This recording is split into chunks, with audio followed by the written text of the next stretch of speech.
Hello and welcome to Line Sniper Fight Night. I am your host, Dave Milhouse. Today we're talking UFC Vegas 29 from beautiful Las Vegas, Nevada.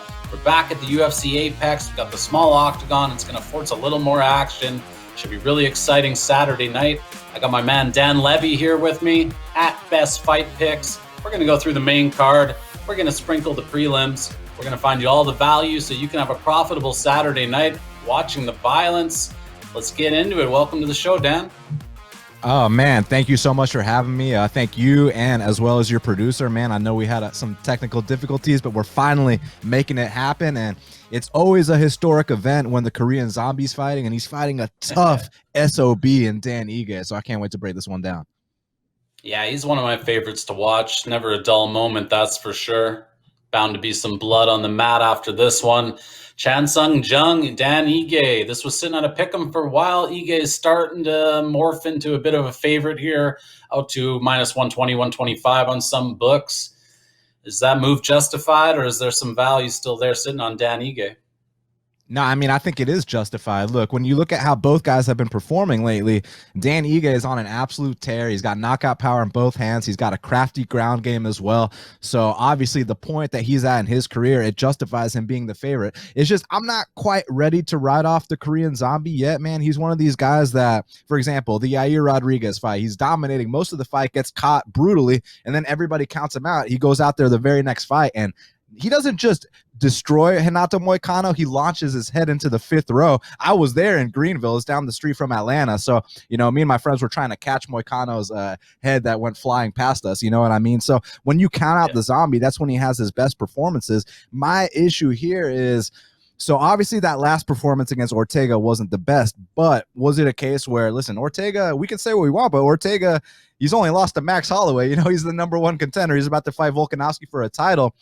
But on one hand, it's like, do we look at that as a sign of, hey, all the damage has caught up to Zombie, or do we say that was just an off night? That's my biggest struggle here. But then you hear the media day interviews, and I don't like what I'm hearing from the Zombie side, man.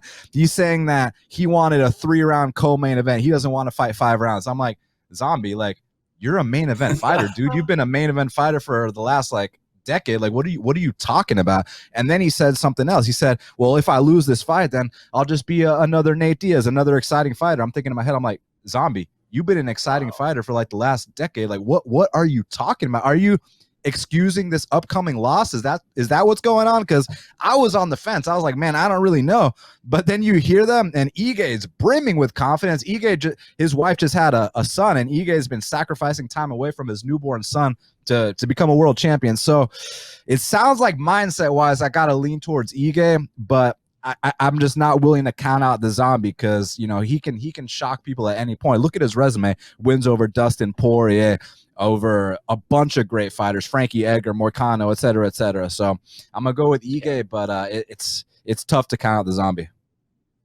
Yeah, this is an interesting one. Statistically, the data, I mean, they're pretty close. Zombies have the tougher strength of schedule, so I'm not going to say, you know, there's this big advantage from Ige's side of the data.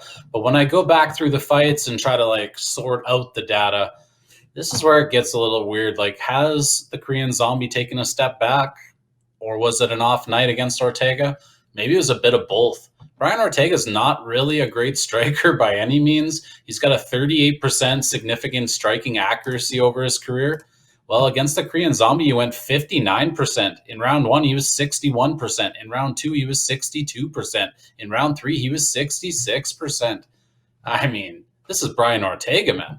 I don't think he's supposed to be landing at that kind of clip on the Zombie. It almost makes me wonder if this guy still trains as hard as he used to or what, or if Ortega is suddenly just an amazing striker. I think it's a little bit of both. Obviously, Ortega could improve a lot after his Max Holloway fight. He took basically 2 years off, and a lot of guys can improve in that time. So I'm not going to take too much away from Ortega. But yeah, I got questions about the Korean Zombie. Listening to that interview, like you said, is he still in it? Or is he just here collecting paychecks? I mean, that doesn't sound good, and I don't like interviews to sway me. But without that, prior to that, I made the line a little bit bigger. I had Ige out to minus 135, and it's getting close to that now, so I don't really think there's a ton of value. But yeah, Dan Ige's got the power in his hands. He's on the rise, and the Zombie is on the decline. And I mean, those are kind of just facts. It's going to be a really exciting fight. I think it's going to be awesome. But yeah, striking wise, it's going to be very close. Ige's got a little bit more power. I think he'll have a little bit more volume. I think he's going to have a little bit more pressure. And he's got the grappling chops. He's landing 1.68 takedowns every 15 minutes. He's bound to land one here, maybe two. It's a 5-round fight. So, I have to imagine Ige kind of outpoints him. And if I got to be honest, I think Ige is more live for the finish. And I know Zombie's a hell of a finisher, but I think Ige can take quite a beating. We've seen that against Cater. We've seen that against Barboza. This guy's made of iron, and he's got power in his hands. So I'm going to go with Dan Ige as well. And I'll say there's just a touch of value left on that main event. We've got the co-main event here. 100-year-old Alexei Olynyk taking on Sergey Spivak. Seems a little bit weird to see Spivak minus 225-ish against anybody. But when you go through this one, I don't really have a problem with it at all now. I'm going to get you to break this down, and I'll finish it up again. So this is a really interesting fight because obviously there's an 18-year age gap here between Olynyk and his opponent Spivak. But interestingly enough, they got very similar styles of fighting. Firstly, Olynyk's got 46 submissions on his record, which is just crazy, man. I mean, this guy is such an OG, such a vet, a legend, if you will. I mean, I love Olynyk, but it seems to me like I was saying, Spivak has a similar style as Olynyk. Like, Olynyk's known for these schoolyard headlocks and the Ezekiel chokes. Spivak was doing the same stuff on his regional scene, man, and it just seems to me like it's just the younger version of Olynyk beating up the older version. So I definitely got to go with Spivak here. I think that he's been through the ringer, man. I mean, he was fighting Walt Harris and Marcin Tybura, 3 fights into his UFC career. I mean, Walt in the debut, and his third fight was against Tybura. He beat Tuivasa in between there, so he's been thrown to the wolves, man. But then you see how he performs against a guy like Vandera or a Carlos Felipe, where it shows that, hey, like, Spivak separated himself from the pack. He's not just one of these lower tier guys. So I think he's going to get the biggest win of his career Saturday night, and probably stop the very tough Alexei Olynyk. Yeah, I'm right there with you here. If we take a look at the grappling, actually, Spivak, you could say on paper by the data, is the better grappler. He lands 3.7 takedowns every 15 minutes. He's got a 63% takedown accuracy and a 75% takedown defense. I think basically Olynyk's only way to win this is to shoot the takedown and get it. I don't really think he's going to be getting takedowns on Spivak, who's a good wrestler. So he's going to have to do something off his back, which is tough against someone who's a good grappler. When they take good position, they can hold the top position, get some ground and pound, stay out of danger. And when this is on the feet, it's pretty much all Spivak. So unless he gets subbed off his back or gives up a bad takedown, I don't really see him losing this. And I think the line should be closer to minus 300. Spivak's bigger, heavier. I think he hits a little harder. He throws more punches. I mean, no matter how we slice this, avoid a sub and you should get the victory.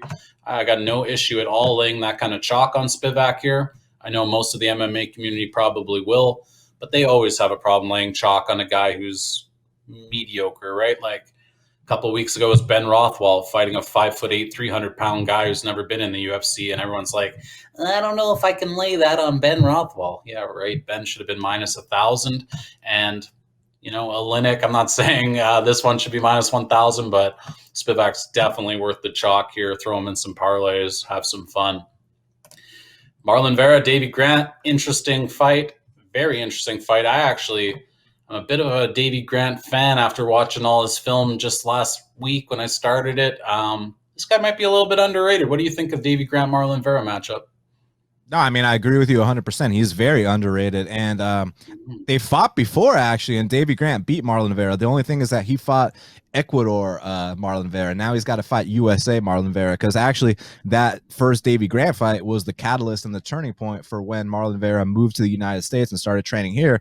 And ever since that point, now he's in the top 15. So he's really established himself. I mean, he won a round against Jose Aldo. Like, not many people can say that they did that. So Chito Vera's come a long way, but so has Davey Grant. I felt like that last performance against Jonathan Martinez was the best performance of his career, and I understand that Davey Grant got floored at one point in that fight, but aside from the knockdown, he was owning Martinez that entire fight, man. His footwork looked amazing. I think he's in the best point of his career. I still got to go with Chito Vera, though. I think that, the last two fights with Davey Grant, he got dropped in both those fights. But, Martin Day and Jonathan Martinez weren't able to capitalize. But I know one thing about Chito Vera. If he's got you hurt, he will put the finishing touches on and get you out of there. And look, I think it's going to be a tough fight. I don't think it's going to be a walkthrough. I don't think Davey Grant's going to lay down for anybody. I think he's extremely tough. And I understand people taking that side. Look, he beat him once, right? Do it again. But I think they're meeting at a different point now. And I think it's just simply Vera's time and his prime. So I'm going to go with Vera to get this done.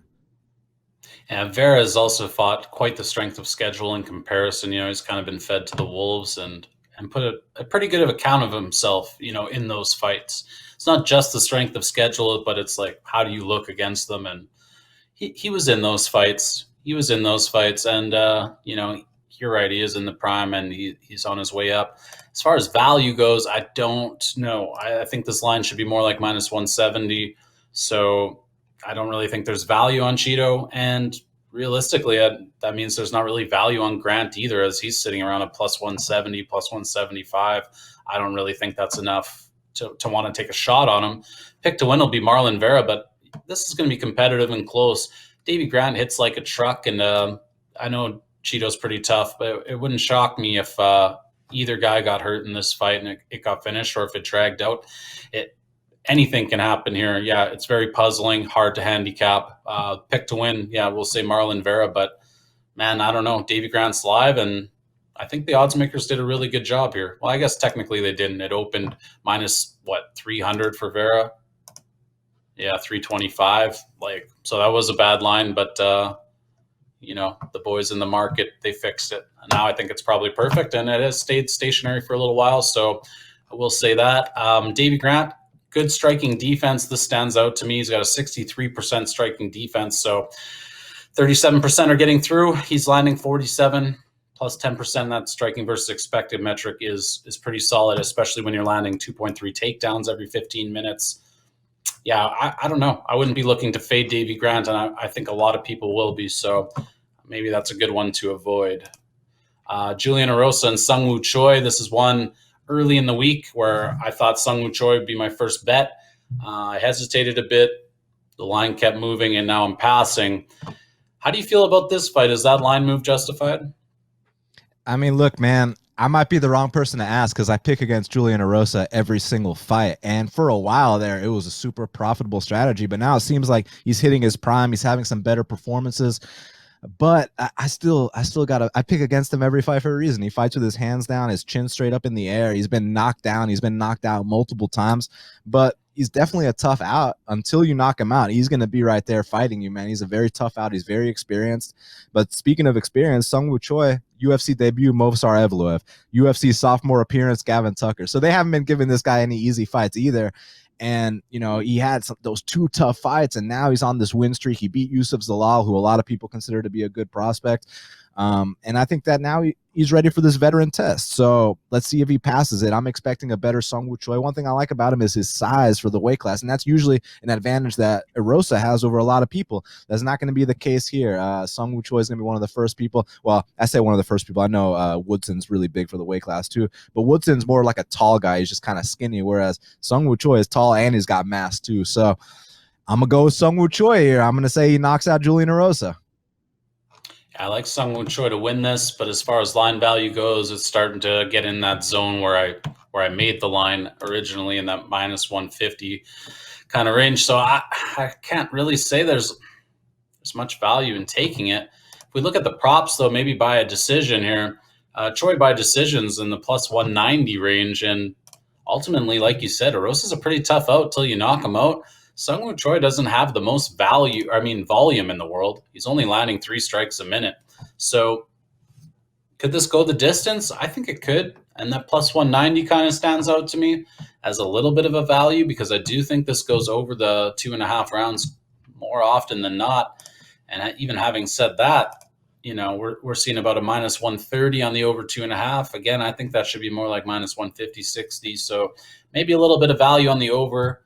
Possibly a little bit of value on Sungwoo Choi, depending on how you want to slice it. But Arosa is a tough guy. He's always live, and he's kind of tricky with his grappling. He can definitely take a beating, though. He's eating 5 shots a minute, 5.7. That's not exactly what you want to see. A negative strike differential on the rise here, getting tougher and tougher competition.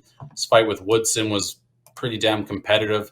Like you said, he's not really a big guy. He's a tall guy. He's like a daddy long legs in there. Really weird looking body. This will be an interesting test. And probably, I mean, since Dawson, the hardest fight of his career, I would say. So I don't really think it's an above average spot for Julian Arosa by any means. So I have to side with Sungwoo Choi.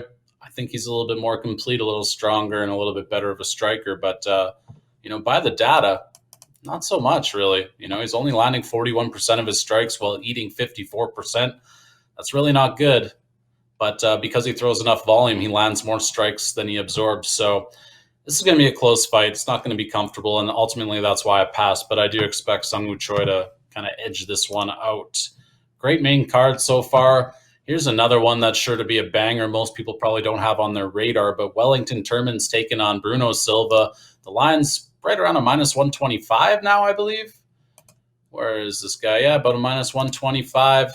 I think there's very reasonable value there on Bruno Silva. My one concern is he's coming back after, a USADA suspension.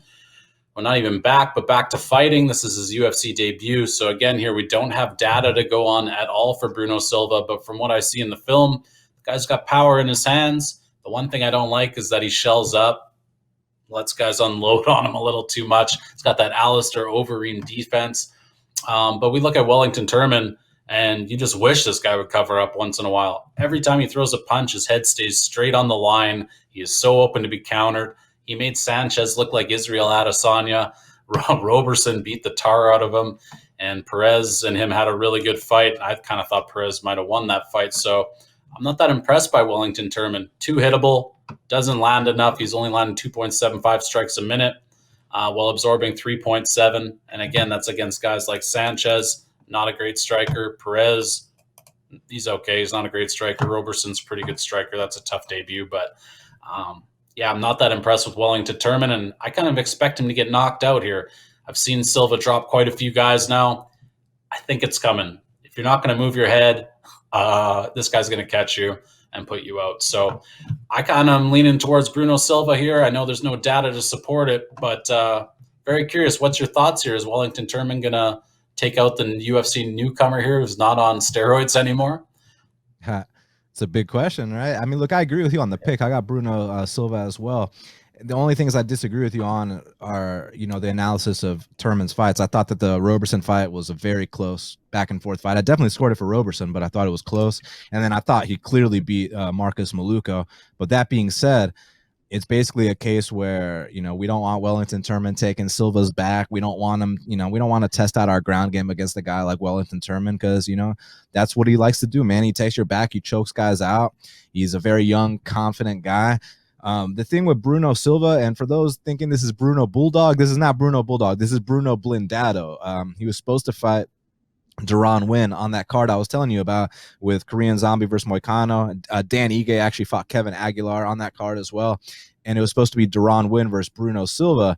Deron Win had the issue with, Bruno Silva had the issue with USADA. It ended up being Deron Win versus Eric Spicely. They ended up getting fight of the night.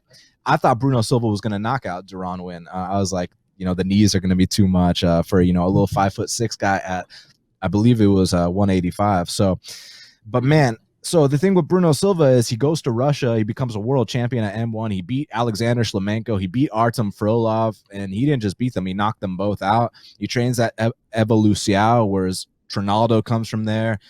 Joaquim Silva, who's also fighting on this card, comes from there. So they got really good training there.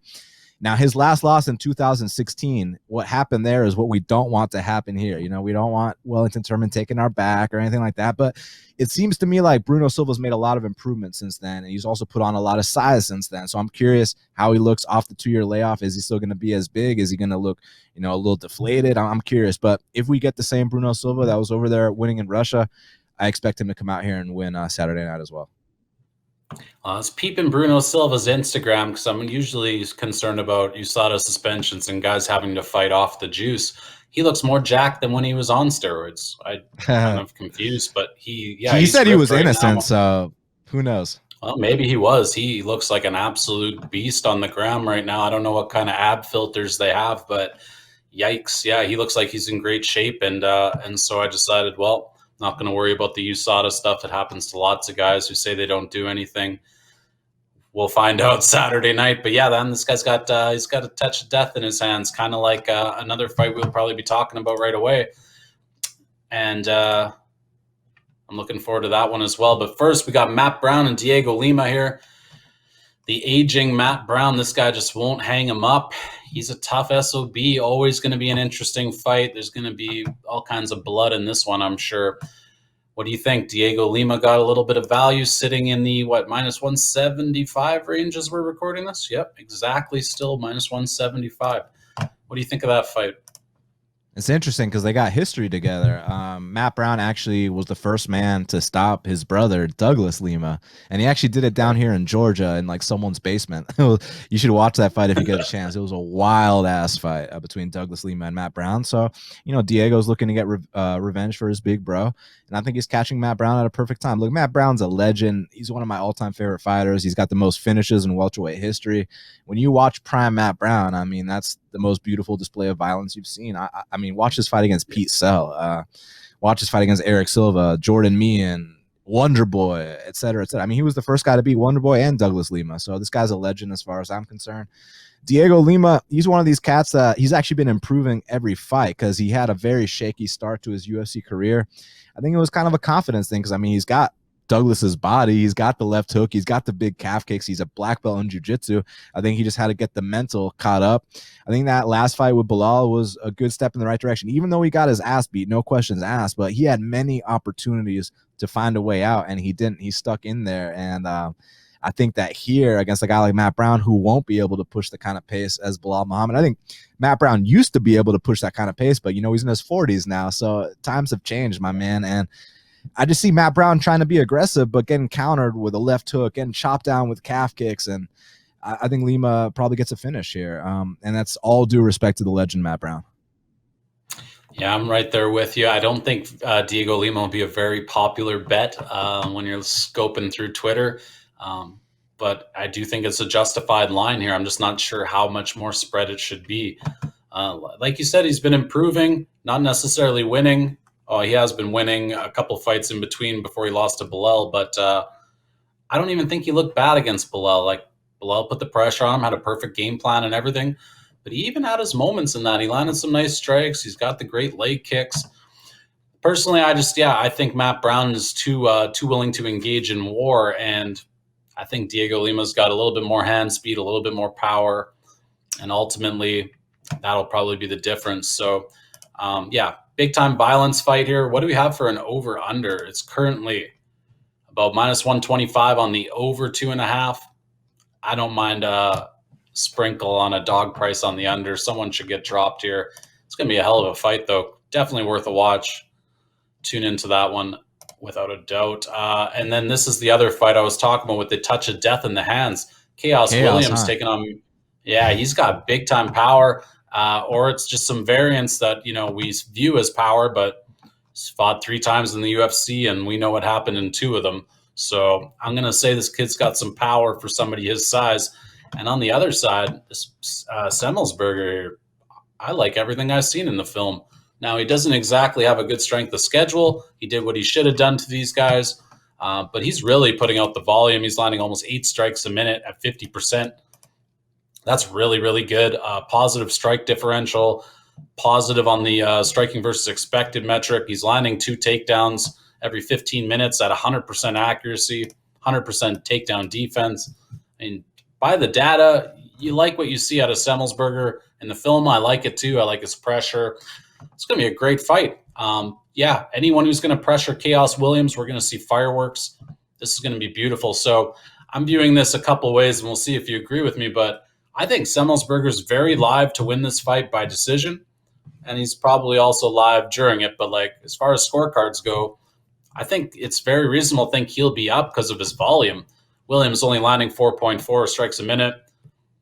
So, I mean, a guy that's landing 50%, landing 8 of them, and throwing 16 every minute, that kind of pressure, that adds up on the scorecard. So ultimately I had to pass. I went into this thinking I would be taking Chaos Williams, but by the time I was done my film study, I was almost betting Semmelsberger. What do you think of this fight? This is just too interesting to me.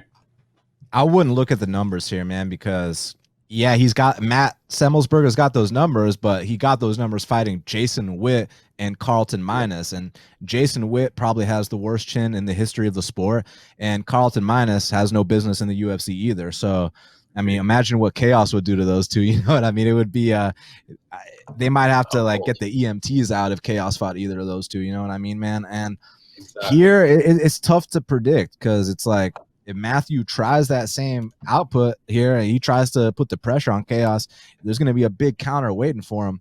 And I think Chaos can wrestle as well. So this is a tough fight to call. I kind of feel like it's lined accurately, you know, minus 150 Chaos Williams. You know, I do favor him 6 out of 10 times. I think that he's the more experienced guy here. They're both super physical. They both hit hard. So I could realistically see it going either way, but I got to favor the experience of Chaos Williams. He's been in there with much better competition. And I don't think he's a KO or bust guy like many people say. I think that, you know, that fight against Pereira, I'm not saying that he won the fight, but he put up a really good fight for 3 rounds. And then on some of his regional fights, he's dominated in 3-round fights. So I don't think he's a first round or bust guy at all. I'm going to pick Chaos to get this done via decision. Yeah, I don't think he's a first rounder bust kind of guy. I just thought the volume and pressure of Semmelsberger, if he doesn't get dropped, should be slightly ahead strikes per round, and that usually gives you a pretty good chance to win the rounds. He's plus 320 by decision, Semmelsberger. Honestly, don't mind a little sprinkle on that, but yeah, Chaos Williams is a much bigger test. I mean, like you said, the guy Semmelsberger fought, basically, even Jason Witt doesn't really have business in the UFC, so yeah, he hasn't really fought UFC competition. We know that for sure. It's actually more impressive that Carlton Minus opened up minus 365 on him, and that was bet down to a pick'em. Yeah, Carlton Minus, not UFC caliber. Yeah, I think you're probably right here. Chaos is probably live on the scorecards too, but with the pressure of Semmelsberger, I think there's a better chance Williams gets the knockout. The inside the distance prop, not really worth sprinkling. It's like plus 115. So I'd rather lay the chalk if you like Williams. But if you're into Semmelsberger, maybe that plus 320 by decision ain't so bad. And now Joachim Silva and Ricky Glenn. It's nice to see Ricky Glenn back. I like him. Look, he's I don't know if he's ever fought at lightweight. He's been a featherweight. Yes. It's been a while. Yeah. Okay. Yes. Yeah. It's been a minute since I've seen this guy in the ring, but size-wise, he's definitely the bigger man, 4 inches taller. I know he fought a weight class down, but that's quite a bit of height. He lands more strikes per minute than Joachim Silva. But at the end of the day, I think this Joachim Silva is kind of underrated. I mean, his loss to Vince Pichel and Nasrat, I thought he would lose those fights, so I'm not too upset about them. He looks all right in his wins. Strength of schedule is pretty similar. It's just a matter of how much rust does Ricky Glenn have on him these days. I guess we'll find out. It's not like he's old. They're the same age. So he's just been out of the game for a while, and you never know how guys come back. If he comes back even better, then I think Ricky Glenn's live. But if not, yeah, I'm leaning towards Joachim Silva here. Do you like Joachim? I do. I'm a big fan of both guys, though, man. I mean, Rick Glenn, I wonder why he decided to go by Ricky, but look, Rick Glenn is a fucking vet, man. I mean, I remember when he was the World Series of Fighting champion. He made his debut at 155 pounds in the UFC against Evan Dunham, got a fight of the night. He's a tall, lanky guy. You start to slow down on a guy like Rick Glenn. He's going to push that pace on you. He's very durable.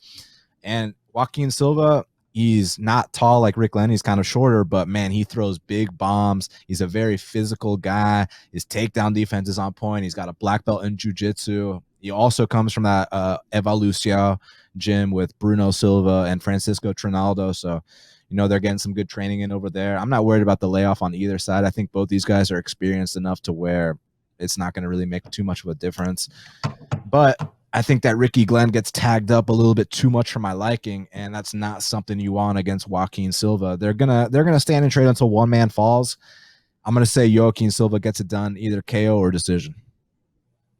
He's lined at about a minus 130 right now. At these prices, I would definitely have to lean towards Silva here. I'll take both Silvas, have a Silva kind of night. It's really tough to say. Rick Glenn, Ricky Glenn. I don't know why he goes by Ricky either. That's kind of stupid, but especially when you're this age. But yeah, that's going to be an excellent fight. And every fight we go over here, I mean, there's so many good fights on this card that are under the radar. Even going right down to, well, I mean, that is the second fight of the night, but I'm looking forward to Parisian and Martinez. I think I'm really excited to see Procopio and O'Neal go at it. I think O'Neal's a great prospect, but really got to see how she handles Laura. There's some really good fights here, man. Jandiroba's fight's going to be good. Like this card might not have the star power, but I don't think it's one to sleep on. It's kind of a gift for a free event. So, what do you like here? Is there one that you like more than anything?